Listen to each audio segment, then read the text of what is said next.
আবেগ নিয়ন্ত্রণ করতে শিখুন। দু কারণে আবেগ নিয়ন্ত্রণহীন হয়ে পড়ে এবং অনুভূতির মাত্রা ছাড়িয়ে যায়।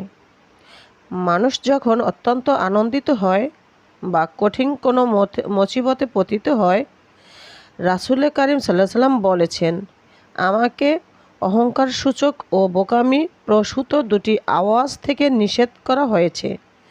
আনন্দের সময় শব্দ হুররে বা এর এমন শব্দ, আর অপরটি হচ্ছে কোনো বিপদ আপদের সময় মুখ থেকে বের হওয়া শব্দ হায় হায় বা এর এমন শব্দ। আল্লাহ তাআলা কোরআনে কারিমে বলেছেন, যেন তোমরা যা হারিয়েছ তার জন্য বিমর্ষ না হও, যা তিনি আল্লাহ তোমাদের দান করেন তার জন্য হর্ষোৎফুল্ল না হও। আর পরম আনন্দ কঠিন মুসিবত উভয় অবস্থায় যেন ব্যক্তি নিজের আবেগ নিয়ন্ত্রণ করতে সক্ষম।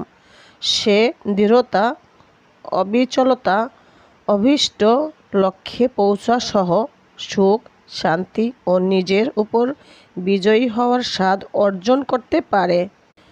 মানুষের স্বভাব চরিত্র ও গুণ বৈশিষ্ট্য বর্ণনা করতে গিয়ে বলা হয়েছে, যখন সে সুখ লাভ করে তখন আনন্দের আতিশয্যে নিয়ন্ত্রণহীন হয়ে পড়ে।